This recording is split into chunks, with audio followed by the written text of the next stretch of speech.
hari uburozi mu badivantiste burahari, hari uburozi mu muco wa kidivantiste.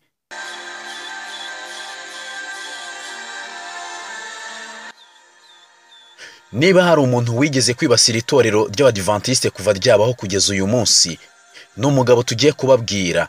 Amazina ye ni Ryan Day. Ryan Day yari umudivantiste ukomeye cyane kuri televiziyo y'abadivantiste yitwa 3ABN. Ryan Day kenshi yabaga ari kuririmba kuri iyo televiziyo.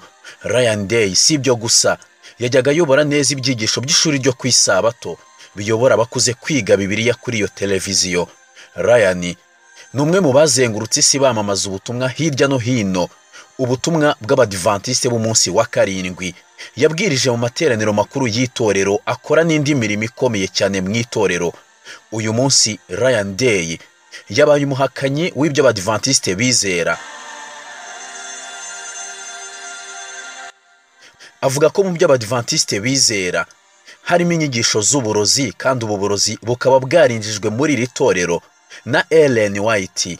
Ryan Day yaravuga ko Ellen White ari umurozi kuko inyigisho ze nyinshi ari byo yihimbiye, akabeshya ko bihuye na Bibiliya kandi ntaho bihuriye. Yatanze urugero rw'izo nyigisho, kandi mu kanya turaje tuzivugeho, maze nawe niba uri umudivantiste koko uzihuze na Bibiliya, ubwo nibikunanira uraba weretse Ryan Day n'abandi bavuga nkawe ko ibyo bavuga ari ukuri, ariko nubihuza uraba werekanye ko ibyo madamu Ellen White yavuze kuri izo ngingo ari ukuri, kandi ko Ryan Day ibyo avuga ari ukubeshya. Ntujye kure, tera agatebe wicara utuje nibigukundira, wumvane n'abandi badivantiste iki kiganiro, maze duhinyuze Ryan Day uhangara kuvuga ko mu byo twizera harimo inyigisho z'uburozi, kandi ko ubu burozi bwazanywe muri iri torero na Ellen White. Nkwaye ikaze muri iki kiganiro. Nk'uko bisanzwe uri kumwe na Jacques Lameke, nongeye kuguha ikaze.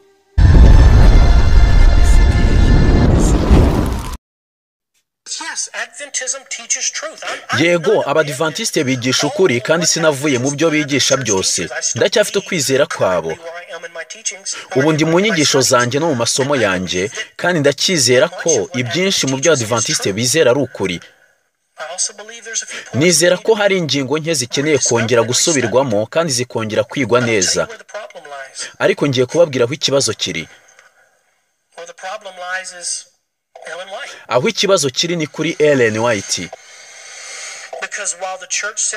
Kuko niba itorero rivuga ngo turi Bibiliya, muri iki gitondo numvise pasitoro witwa Roma Kanga bivuga ati turi itorero rya Bibiliya, Bibiliya yonyine. Ibyo si ukuri. Iyo aba yari yicaye muri iki cyumba ndimo ubu muri aka kanya nari guhita mubwira ngo muvande, ibyo si ukuri. Si ukuri ku itorero ry'abadivantiste umunsi wa karindwi bavuga n'iminwa yabo ndetse no mu nyandiko zabo no mu bibwirizwa byabo ko ari itorero rya Bibiliya. Murabizi ni iby'ukuri biriho. Baravuga bati oh turi abantu bonyine ba Bibiliya. Ntimuri bo, ntabwo turi bo. Sinashobora kubara nkoresheje intoki n'amano yanjye. Ni ibihe bingahe nafashe igihe cyo kwiga byimbitse mu ijambo ry'Imana, kandi nkemerera Mwuka Wera kunyobora mu kwiga Bibiliya, maze najya kugera ku mwanzuro hakaza umuntu akamfunga akavuga ngo oh ibyo bintu ntabwo ari byo. Ellen White aravuga ngo da, maze ijambo rya nyuma rikaba Ellen White. Ellen White aravuga.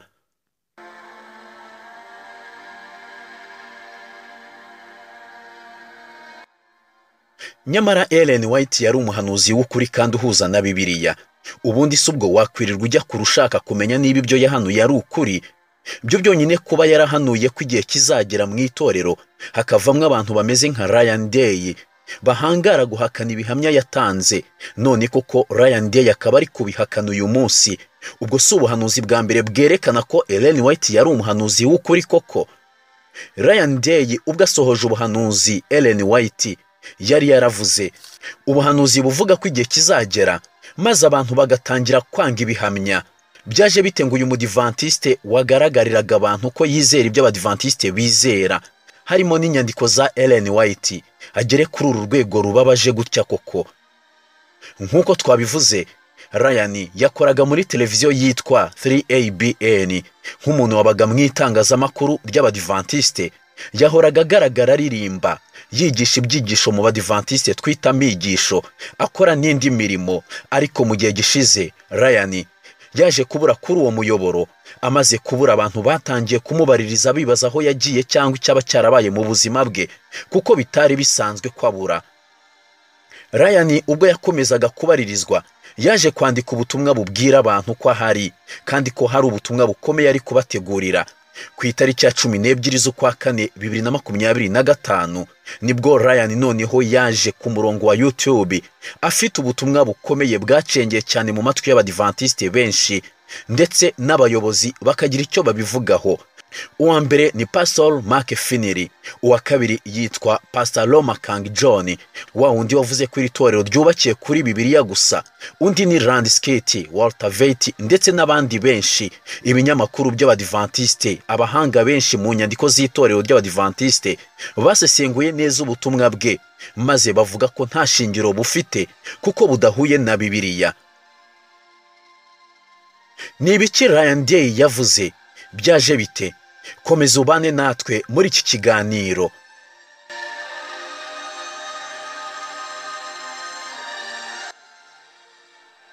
Ryan Day yatangiye avuga ati, mu myaka 3 ishize natangiye ubushakashatsi bwimbitse ku nyigisho z'itorero ry'abadivantiste b'umunsi wa karindwi. Natangiye gusoma akantu ku kandi, ntangira gucukumbura cyane mu bujyakuzimu bwa Bibiliya, kandi muri urwo rugendo rurerure nagerageje gusoma utuntu duke cyane twanditswe na Ellen White.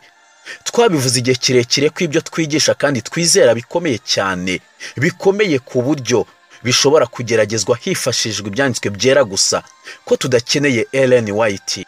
Mu myaka 3 ishize rero nagerageje kwiyambura linete z'ubudivantiste, maze soma iki byanditswe bivuga mu by'ukuri nta by'abadivantiste nzanyemo, kandi mbikora ntabogamye. Ndabizi ko bikomeye kubikora, kubera ko iyo ufite ibintu byinshi mu mutwe byari byarakuborotse imyaka n'imyaka, bishobora kugutesha umutwe. Birakomeye cyane kwirengagiza ayo marinete ya kidivantiste, ariko mu myaka 3 ishize narayirengagije, maze nsanga mu nyigisho z'abadivantiste harimo uburozi bubi. Navumbuye ibintu byampungabanije, kandi ubwo navumburaga ibyerekeranye na Ellen White byarankomereye cyane, by'umwihariko ubwo nasomaga iby'abamushyigikira abavuga iyo bashyigikira ibintu by'ubusazi yakoze bimwe bivuguruzanya, nyamara atari uko Bibiliya yivuguruza, ahubwo ari we wivuguruza. Mbere yuko usimbukira muri comment untuka cyangwa unyandikira ubutumwa bugufi, urakaza neza rwose muri uko kuntuka. Ibyo urabyemerewe rwose kandi wemerewe kubikora. Ryan Day yarakomeje aravuga ati, nshuti zanjye, mushobora kutemeranya nanjye cyangwa mukanyangurunuka, ariko ntimuntuke munzanira ibihamya mushobora kuba mutekereza ko ntafite. Ntabwo ndi kwigira umunyabwenge kurenza abandi, kuko amatwi yanjye aracyafunguye, yiteguye kumva no gusoma ibyo bintu mushobora kunyoherereza. Ariko mumenye ko mutari kuvugana n'umuntu w'umurayiki uciriritse, muravugana n'umuntu wari umuvugabutumwa ukomeye mu itorero, wamaze igihe kinini ashyigikira kandi arwanirira ukwizera kwa kidivantiste, ndetse arengera cyane amahame y'abadivantiste. Rero ufite amahirwe menshi angana na 99.9% yuko ukwiye gutekereza mbere yuko uvuga ngo uyu muntu ni umunywi w'itabi.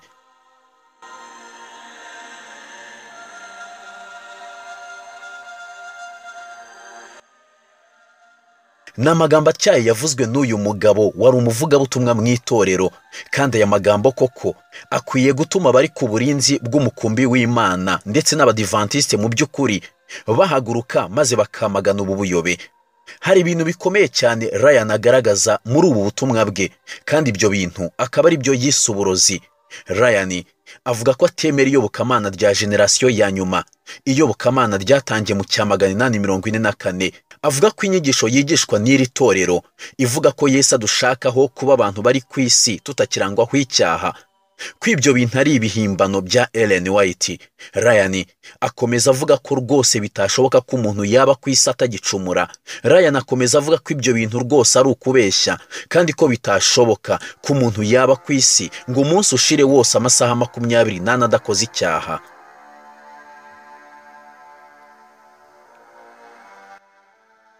Ubu tugiye kubura ibitabo by'abadivantiste ndetse na Bibiliya. Nawe niba ufite igitabo kirengera ingingo wizera, ukizane maze tuganire kuri izi ngingo, duhinyuze Ryan Day.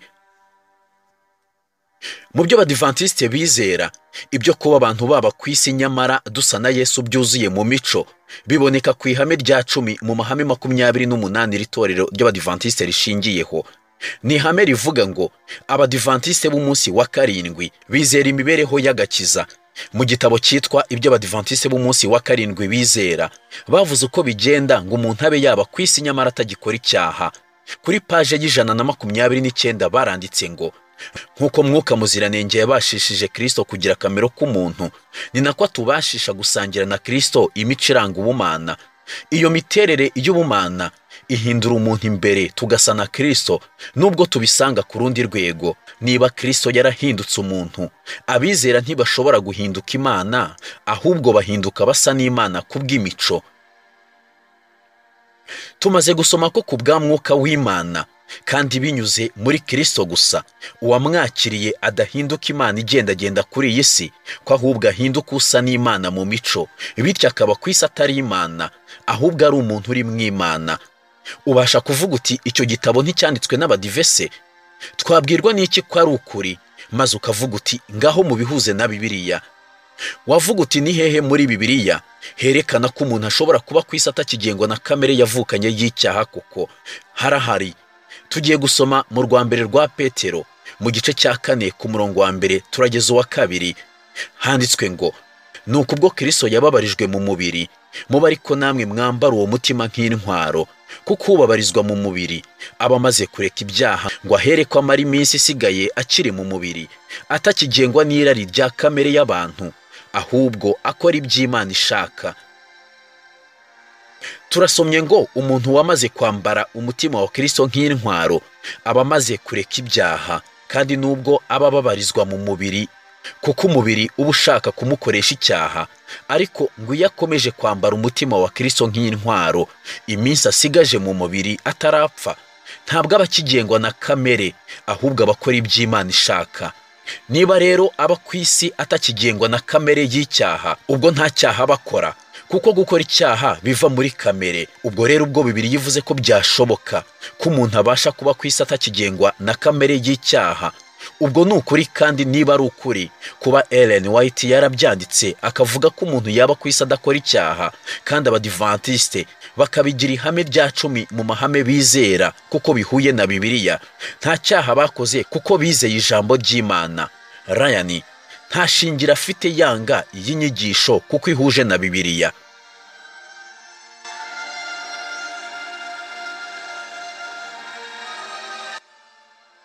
Ikintu cya kabiri Ryan avuga ni Ellen White. Ryan ageze kuri Ellen White yaravuze cyane rwose agaragaza ko atamukeneye, ndetse adakeneye n'ibyo yanditse, kuko yavuze ko ari uburozi gusa. Ubundi Ryan avuga ko yamenye inyigisho z'abadivantisite akiri umwana muto, akazimenya biciye mu muryango. Uko yakuraga yaje nawe kuba umwigisha w'ibyo abadivantisite bizera. Kuva ubwo yatangiye kwigisha amahame y'itorero, atangira kwigisha isabato, yigisha ibyo kwitungira amagara mazima, kandi abumwe mu barwanya inyigisho zivuga ko abantu bazajyanwa mu ijuru mu ibanga. Yakomeje avuga ko nubwo yakomezaga kuzamurwa mu ntera, ariko mu mutima we hakomeje gusibaniramo intambara yo gushidikanya. Ku muhanuzi w'iri torero Ellen White yaravuze ati nubwo nabwirizaga, numvaga nshaka kuba umubwiriza wa Bibiliya gusa. Ati sinigeze nigishwa n'inyigisho za Ellen White, sinigeze nkunda inyandiko ze na gake. Yakomeje avuga yuko ibyo Ellen White yanditse rwose bidahura na Bibiliya, maze aravuga ati hari ikintu gishobora gusubirwamo, ko amahame yacu yose ashobora gusa gusuzumwa hifashishijwe Bibiliya. Atariko iyo ugerageje kubaza uti ibyo musomye muri ibyo bitabo bya Ellen White biboneka he muri Bibiliya, atangira gucanganyukirwa, maze bakavuga ko urwaye mu bya mwuka bitewe n'icyo kibazo gusubajije. Ryan aho niho yavuze ko bimwe mu by'abadivantisite bizera bitari muri Bibiliya, ko ahubwo ari ibitekerezo Ellen White yazanye mu byo bizera, maze ubwo burozi bakaburya batagenzuye. Kandi ngo ibyo nibyo byatumye amara imyaka 3 agenzura ibyo twizera, kandi umusaruro n'uyu nguyu. Reka twibaze tuti mbese koko Ellen White yari umuhanuzi w'Imana? bite se n'inyandiko ze mu gitabo cyitwa iby'abadivantiste b'umunsi wa karindwi bizera ku gice cya 18 bavuze iby'uyu muhanuzikazi n'inyandiko yasize yanditse. Baranditse ngo ubuhanuzi ni imwe mu mpano z'umwuka wera. Iyo mpano ni imwe mu bimenyetso byihariye biranga itorero ryasigaye, kandi iyo mpano yagaragariye mu murimo wa Ellen White. Barakomeje baravuga bati inyandiko z'uyu muhanuzikazi w'Imana ni isoko ihoraho y'ukuri gufite ububasha kandi kugaha itorero ububyutse, imirongo ngenderwaho, amabwiriza no gucyaha. Izo nyandiko ze zerekana mu buryo bugaragara ko inyigisho zose n'ubunararibonye bwose bugomba gushingira kuri Bibiliya. Niba wakurikiye neza aya magambo, turasomye ngo impano y'ubuhanuzi ni ikimenyetso kiranga itorero ryasigaye, kandi iyo mpano y'ubuhanuzi yagaragariye mu murimo wa Ellen White. Icya kabiri, dusomye ikinyandiko ze zimaze kuri iri torero ryasigaye. Zihitorera ububyutse, zihitorero ryasigaye imirongo ngenderwaho, zerekana ko inyigisho yose n'ubunararibonye bwose niba bidashingiye kuri Bibiliya ntacyo bimariye umugenzi ujya mu ijuru.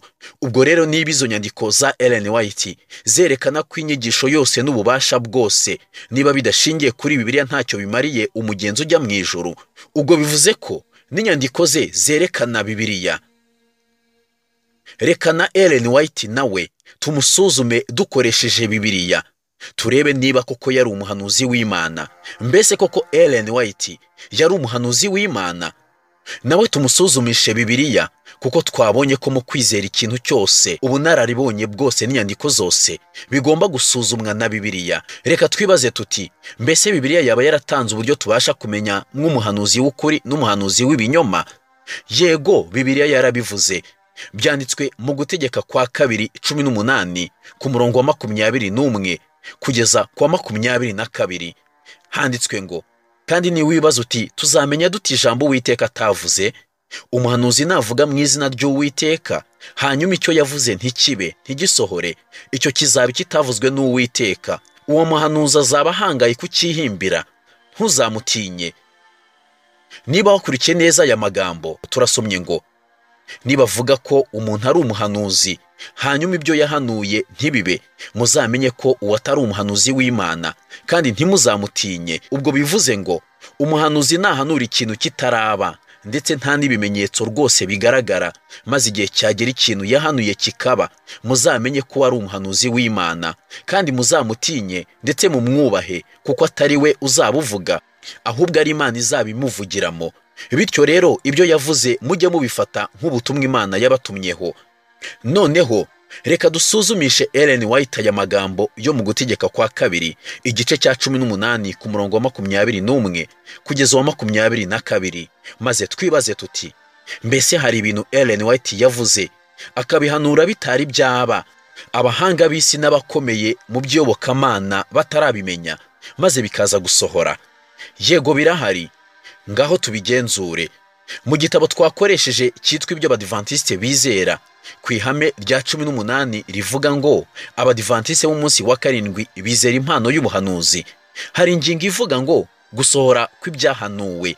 Baranditse ngo inyandiko za Ellen White zifite ubuhanuzi buke, bumwe burimo buraba, ubundi turabutegereje, ariko mu bwamaze kuba bwagenzuwe bwasohoye uko yari yarabuvuze nta gihindutse.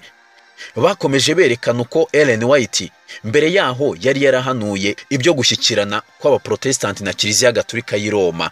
Baranditse ngo mu gihe cya Ellen White hariho umworera hagati y'abaprotestanti n'abagatolika, ku buryo nta gushyikirana kwarangwaga hagati yabo. Kurwanya ubugatolika kwagurumanaga mu buprotestanti. Ellen White yahanuye mbere y'igihe ko guhinduka gukomeye mu buprotestanti kuzatera kureka kwizera ubugorozi. Ibyo bikazatuma ibyabatandukanyaga bigabanuka, bityo wa mworera wabatandukanyaga ukavaho. Mu myaka yakurikiye gupfa kwe havutse impuzamadini, hashyirwaho inama mpuzamadini, inama nkuru nyagatolika ya 2 y'i Vatikani, no kwirengagiza cyangwa se kwanga babigambiriye kw'abaprotestanti ku birebana n'ubugorozi ku busobanuro bw'ubuhanuzi. Ibyo byose byakuyeho insika hagati y'abaprotestanti n'abagatolika, bityo bituma habaho ubufatanye busesuye. Si ibyo gusa, Ellen White yahanuye byasohoye, yahanuye byinshi birimo uburyo itaba ari ribi mu buzima bw'umuntu, abivuga mbere bitari byaba. Ahanura iby'umuriro uherutse kwaduka muri Amerika, ahanura ko mu matorero ya giprotestanti hazabamo gusenga imyuka y'abapfuye, kandi kuva mu cya 850 byari byaratangiye kugaragara. Yahanuye byinshi kandi byabaye, ibindi ntabwo biraba, ari byo guhindura itegeko nshinga rya Amerika, bityo abantu bagahatirwa gusenga bidashingiye ku mudendezo w'umutimanama, ari nabyo bizageza itorero ry'Imana guhatirwa gusenga ku munsi utari uwa Bibiliya, umunsi w'icyumweru. Ibyo byose tumaze kurondora byerekana ko Ellen White yari umuhanuzi w'ukuri, kuko ibyo yahanuye ibyinshi byamaze gusohora. Uti kuba ibintu byasohora se ni igihamya ko buri gihe uwabihanuye ari umuhanuzi w'Imana? Igisubizo ni oya. N'umuhanuzi w'ibinyoma abasha kubivuga bikaba, kuko na Satani afite imbaraga. Tugiye kukwereka ibintu bino umuhanuzi w'Imana agomba kuba yujuje, kandi nubibura mu bitwa ko ari abahanuzi, ujye umenya ko atari abahanuzi, ahubwo bafite ikindi bagambiriye. Kandi tugiye kureba ko na Ellen White yarabyujuje. Niba atarabyujuje ntiyari umuhanuzi w'Imana, ariko niba yarabyujuje ni umuhanuzi w'Imana.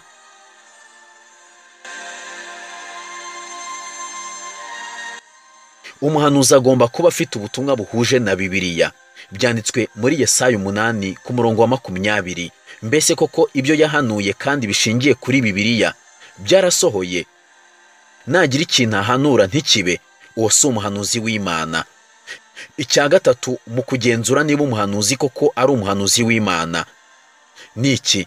Mbese mu buhanuzi bwe kwigira umuntu kwa Kristo kwaba kwaramenywe? Umuhanuzi w'ukuri agomba kwigisha Bibiliya ashingiye ku kwigira umuntu kwa Kristo, ku bumana bwe, ku guhoraho kwe, ku kuvuka ku mwari w'isugi kwa Kristo, ukwitanga kwe nk'igitambo, ukuzuka kwe, ukuzamuka mu ijuru kwe, ukuduhuza n'Imana kwe, no kugaruka kwe. Cya kane ni imbuto umuhanuzi yera. Mbese yera imbuto nziza cyangwa yera imbuto mbi? Igiti cyiza nticyakwera imbuto mbi, cyangwa ngo igiti kibi cyera imbuto nziza. Rero muzabamenyera ku mbuto zabo, nk'uko biboneka muri Matayo 7 ku murongo wa 16 wa 18 kugeza ku wa 20. Niba uvuga rero ko ari umuhanuzi, nyamara akaba atujuje ibyo bintu bine Bibiliya yerekana, ibyo ahanura si ubuhanuzi, kandi amaherezo azakorwa n'isoni. Dushingiye rero kuri izi nyandiko tumaze gusoma zishingiye kuri Bibiliya, duhamya tudashidikanya ko Ellen White yari umuhanuzi w'Imana. Ibya Ellen White tubisoreze ku magambo yivugiye ubwe. Ese ubundi we yafataga gute Bibiliya? Mbese yasuzuguraga Bibiliya? Yumvaga sayirenze ku buryo ukoresha inyandiko ze adakeneye Bibiliya? Reka tubirebe mu gitabo cy'iby'Abadiventiste bizera twakoresheje kuri paji ya 235. Baranditse ngo mu cya 909 ubwo yafataga ijambo imbere y'inama nkuru y'inteko rusange y'itorero, yabumbuye Bibiliya ayifata irambuye cyane imbere y'abamwumvaga agira ati, bavandimwe, ndabasabye mwite kuri iki gitabo. Mu gusubiza abizera bafataga inyandiko ze nk'aho ari inyongera kuri Bibiliya, yaravuze ati, nafashe Bibiliya yo y'agaciro gakomeye nyikikiza imizingo myinshi y'ibihamya by'itorero byahawe ubwoko bw'Imana. Ntabwo mukunda ibyanditswe byera. Iyaba ijambo ry'Imana mwararigize nyambere muryiga mugambiriye kugera ku rugero nyarwo rwa Bibiliya no kwera kwa Gikristo, ntimwajyaga gukenera ibihamya. Kubera ko mwirengagije kumenya igitabo cyahumetswe n'Imana, yashatse kubageraho ikoresheje ibihamya byoroshye kandi bitaziguye, kugira ngo ibasobanurire amagambo yahumetswe. Mwari mwarirengagije gushyira mu bikorwa no kubagaragariza urugero rw'imibereho ijyanye n'inyigisho nzima kandi zihanitse. Hepfo yaho baranditse ngo Ellen White yafataga inyandiko ze nk'umuyobozi uyobora abantu ku gusobanukirwa Bibiliya biruseho. Ntagaragazwa nk'uzanye umucyo wongera, ahubwo binyuze mu bihamya Imana yoroheje ukuri kunini kwatanzwe mbere, nk'uko yabihisemo kugaragariza uku kuri abantu mu buryo bwo gukangura no kubyutsa imitima yabo, kugira ngo hatagira umuntu ugira icyo kwireguza. Ibihamya byanditswe ntibitangirwa kuzana undi mucyo mushya, ahubwo ni ukugira ngo mu buryo buhoraho ukuri kwahumetswe mbere kukanahishurwa gushinga imizi mu mitima. Ellen White nta kintu yanditse kibusanye na Bibiliya, kuko twabonye ko yari yujuje ibyangombwa byose Bibiliya isaba ngo umuntu abe ari umuhanuzi w'Imana. Ubwo rero ibyo Ryan Day yarega Ellen White amusebya ngo inyigisho ze n'iz'uburozi nta shingiro nabyo bifite.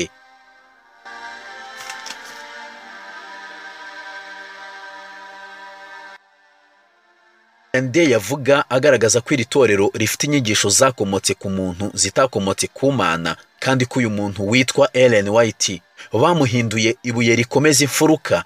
Ni inyigisho ivuga iby'urubanza kagenzuzi. Iyi nyigisho yigishwa gusa n'itorero ry'Abadiventiste mu matorero yose, wongeyeho inyigisho y'ubuturo bwera, by'umwihariko igice kivuga iby'urubanza kagenzuzi n'umurimo Yesu ari kudukorera hera cyane, umurimo yatangiye mu mwaka w'844. Ryan Day avuga ko ari ibihimbano rwose bya Ellen White. Mu Badiventiste twizera ko ubwo Yesu yavaga mu isi amaze kudupfira maze akajya mu ijuru, umurimo we yawukomereje ahera ho mu buturo bwera bwo mu ijuru. Ibyo tubyizera nk'ihame rya 24 mu mahame 28 itorero ryacu ryubakiyeho. Uko kwizera kuboneka mu Baheburayo igice cya 8 ku murongo wa 1 kugeza wa 2, handitswe ngo mu byo tuvuga igikomeye ni iki ngiki: dufite umutambyi mukuru meza atyo wicaye iburyo bw'intebe yikomeye cyane yo mu ijuru, ukorera hera ho mu ihema ry'ukuri, iry'abantu batabambye ahubwo ryabambwe n'Umwami Imana. Niba wakurikiye neza, tumaze gusoma ko umutambyi wacu Yesu akorera hera.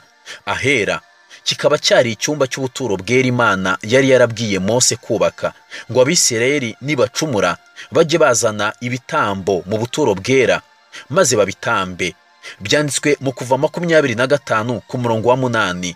Abadiventiste rero tukaba twizera ko ubuturo bwera bwakomereje mu ijuru, kandi Yesu akaba ari bwakoreramo umurimo wo kutubabarira. Twasomye ngo dufite umutambyi ukorera hera. Abadiventiste twizera ko mu cya 844 kandi Yesu yimutse mu cyumba cy'ahera maze akajya hera cyane, kuko igihe cyo gucira abantu urubanza hakurikijwe ibyo bakoze cyari gisohoye. Imana yabyeretse Ellen White imwereka ko mu cya 844 imanza zigenzura neza ibyo abantu bakoze zatangiriye mu bapfuye kandi zigera no mu bariho, kandi ko azava muri iki cyumba imbabazi ku bantu zirangiye, ndetse akazahaguruka ahita aza mu isi gutwara itorero rye ari ry'abo bose yababariye ubwo yarakiri muri icyo cyumba. Ubwo butumwa bw'iby'imanza Ryan avuga ko igihe cyose yabereye muri iri torero yahoraga abona ntaho buhuriye na Bibiliya, kandi ko ari ibihimbano bya Ellen White, ariko ubwo ari ubutumwa bushingiye kuri Bibiliya. Ubwo ikibazo si Ellen White n'inyandiko ze, ahubwo ikibazo gifite Ryan Day. Igihe cyose niwiga ijambo ry'Imana maze ukumva urishidikanyaho ndetse nturyizera, ujye umenya ko ikibazo ari wowe, ko ikibazo atari ibyanditswe byera, kuko muri wowe harimo uri kugutera gushidikanya ijambo ryahumetswe n'Imana. Wagize neza kubana natwe muri iki kiganiro cyavugaga iby'umudiventiste wagabye igitero gikomeye ku mahame menshi y'itorero ry'Abadiventiste. Uwo muntu akaba yitwa Ryan Day. Dusoreje aha iki kiganiro. Wabanye na Jacques Lameke. Gira amahoro.